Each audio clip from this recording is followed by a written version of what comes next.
La coloscopie, c'est un examen fascinant qui est utilisé pour visualiser le côlon et traiter certaines maladies. Voici 10 secrets peu connus en lien avec cette procédure. Secret numéro un: pour un dépistage efficace des polypes et pour bien visualiser le côlon et aussi dépister les cancers, la coloscopie nécessite une préparation parfaite. Cette préparation est faite par les patients la veille de l'examen chez eux, à leur domicile ou en milieu hospitalier, dans le cas des jeunes enfants par exemple. Les produits vont être bu ou administrés par un tube nasogastrique. Il est important de bien boire du liquide pour permettre de vider le côlon dans son entièreté. Il est aussi important de suivre un régime pauvre en fibres et en résidus pour faciliter ce nettoyage complet du côlon. Donc, les céréales complètes, les noix, tout ce qui est riche en fruits et légumes doivent être enlevés de l'alimentation 3 à 5 jours avant l'examen. Un point particulier pour le fer, c'est un médicament qui est parfois pris par les patients par voie orale, par la bouche. Donc il faut arrêter le fer parce que ça peut donner des résidus noirâtres qui gênent la visualisation parfaite du côlon. Très important, une excellente préparation avec tous les petits secrets que je viens de vous donner. Secret numéro 2: la visualisation du côlon est impérative pour avoir un examen qui permet de bien dépister les polypes dont certains peuvent être cachés. Alors, le côlon est fait de plis et de replis. Et pour bien visualiser derrière les plis, ça peut être très délicat. Pour résoudre ce problème, des fabricants comme Olympus ont développé des dispositifs spéciaux, en particulier celui qui est affiché là, EndoCuff Vision, qui permettent d'écarter les plis pour assurer une meilleure visualisation des zones cachées. Ces dispositifs qu'on met au bout du coloscope avec différentes tailles en lien avec les couleurs, parce qu'il y a différentes tailles de coloscopes. Il y a des coloscopes adultes, des coloscopes pédiatriques, et ces dispositifs vont permettre, en déplissant les plis, de bien voir tous les recoins et les coins. C'est un outil précieux pour améliorer la qualité des examens et augmenter aussi le taux de détection des lésions et aussi au niveau de l'inspection complète de l'examen. Troisième secret: l'intelligence artificielle assiste les coloscopies pour détecter les polypes qui peuvent être discrets, qui pourraient échapper à l'œil humain. Ces dispositifs sont raccordés à la colonne d'endoscopie et vont donner des signaux à l'écran lorsque on passe devant un polype suspect. Et au final, c'est toujours l'humain, le gastro-entérologue, qui va prendre la décision finale. J'ai fait une biopsie, j'enlève le polype, qu'est-ce que je fais? Donc c'est une aide essentielle et qui a été démontrée comme très utile dans beaucoup d'études pour la détection des polypes et des adénomes. Quatrième secret: lors d'une coloscopie de dépistage, on va avoir des normes à respecter lorsqu'on va chercher des polypes, des cancers. En particulier, une des normes, c'est celle du retrait.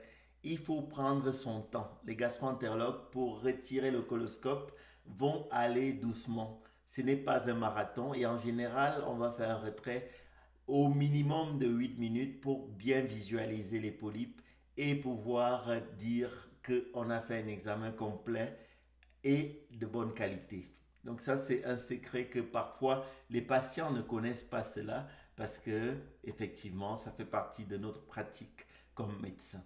Très important.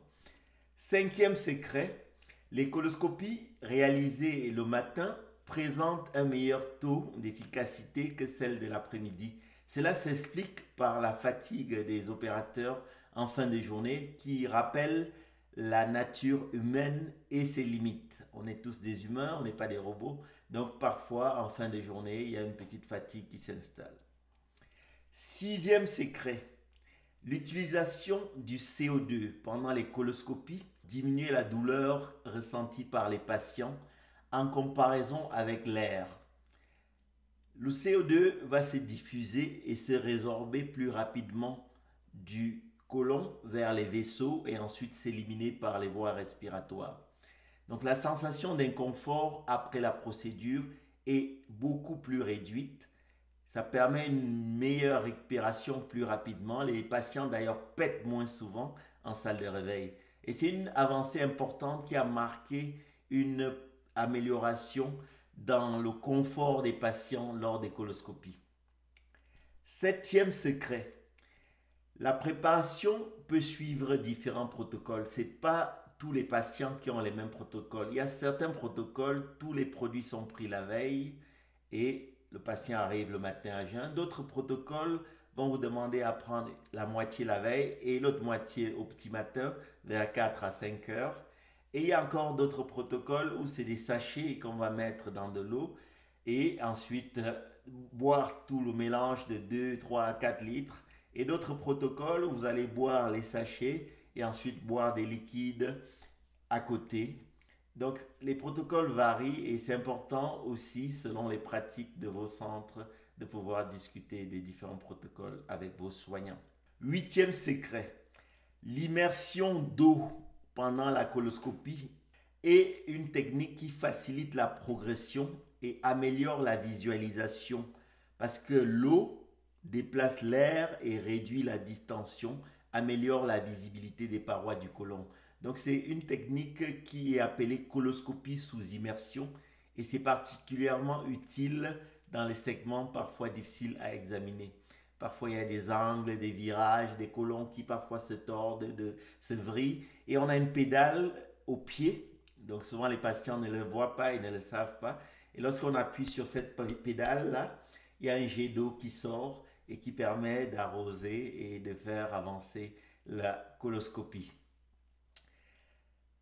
Neuvième secret, certains patients ont des côlons particulièrement longs et souples, si bien qu'on atteint presque la limite du bout de l'endoscope, là où il y a les manettes.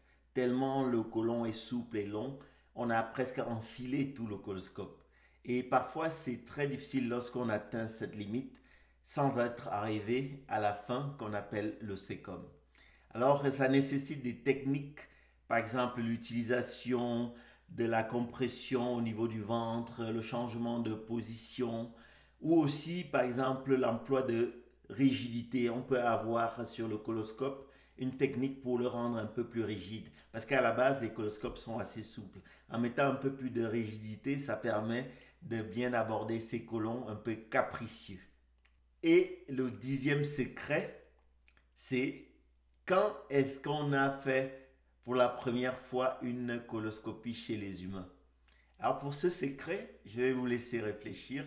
Vous allez me dire en commentaire si vous savez en quelle année et dans quel pays a été fait pour la première fois la coloscopie chez les humains avec les coloscopes modernes qu'on utilise. Je suis le docteur Sourire, médecin, chercheur, enseignant, vulgarisateur scientifique. Partagez cette vidéo, sauvegardez-la parce que ça peut vous servir ou à vos proches. Et aussi, posez vos questions en commentaire. Je serai toujours ravi d'y répondre.